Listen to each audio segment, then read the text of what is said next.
Covalent bonding. Covalent bonding occurs between non-metals, and I've listed the non-metals here for you, and remember they're found on the right hand side of the periodic table. Now all of the non-metals almost have full outer shells, so they only need 1, 2, 3 or 4 electrons to complete their outside shells. And what these atoms do when they get together is they share electrons to get those complete outside shells. So here we have chlorine, which has got 17 protons and 17 electrons, and another chlorine atom, which has got 17 protons and 17 electrons. Now both of them have got 7 valence electrons. So what happens when they meet up with one another? They share these 2 electrons here to form a structure like this. So each of these now is sharing 1 electron from the other chlorine atom to give both of these a full outer shell, so 8 electrons in their outside shell. So if we have a look at hydrogen here, 2 hydrogen atoms, each with 1 electron in its outside shell, will pair up and share those electrons so that they've both got 2 and a full outside shell. Now remember, that electron moves around very, very, very rapidly. So instead of living in this shell or this orbital here, it actually forms an electron cloud. So this is a cloud of negative charge. So what actually you'll see when 2 hydrogens covalently bond together is that the electrons will spend the majority of their time in between the 2 positive nucleuses of the hydrogens.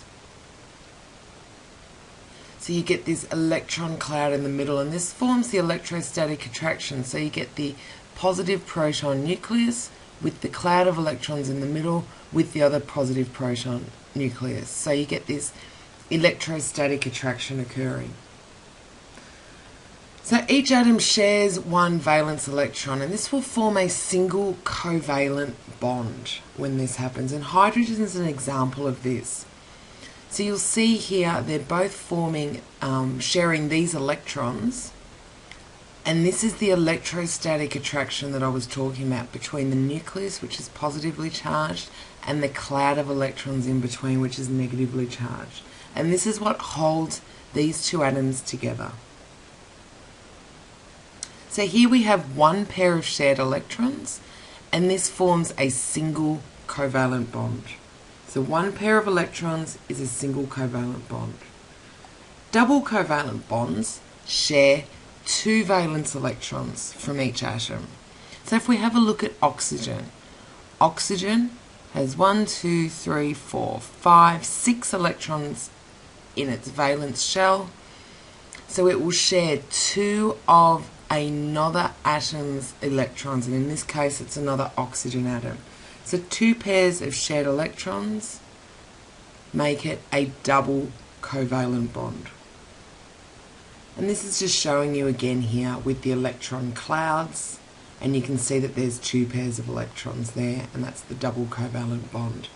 Take notice when you've got the single covalent bonds versus the double covalent bonds.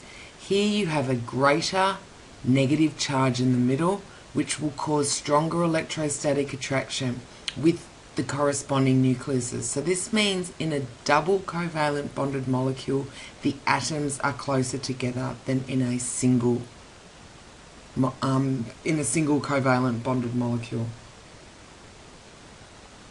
And a triple covalent bond, each one shares 3 valence electrons. So an example here is nitrogen, which has got 1, 2, 3, 4, 5 valence electrons. So it needs to share another 3 electrons with another atom. In this case, it will share it with itself. So it's sharing 3 pairs of electrons, which form a triple covalent bond. Now, to work out the number of covalent bonds an atom is going to form, we can look at its position on the periodic table. So here we have hydrogen, which is in group 1, and group 1 means it has got 1 valence electron. To get a full outer shell, it only needs 1 more valence electron, so it will form 1 covalent bond. Carbon has got 4 in its outside shell, so it needs to form 4 more covalent bonds. Nitrogen and phosphorus are in group 5, so they've got 5 in their outside shell, so they'll need to form 3 covalent bonds. Oxygen, sulfur and selenium are in group 6, so they need 2 more electrons, so they will share 2 electrons with another atom. And the group 7 atoms here have got 7 in their outside shell, so they only need to form 1 covalent bond with another atom. And remember, of course, the noble gases are unreactive. So have a go at question 1.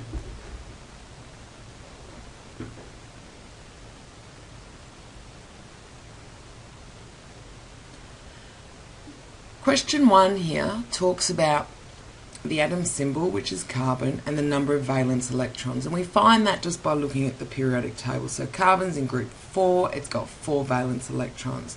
Therefore, it needs 4 more electrons to fill its outside shell, so it will form 4 covalent bonds. Nitrogen has got 5 valence electrons, so it needs 3 more to fill its outside shell, so it will form 3 covalent bonds. You should be able to fill out the rest of these.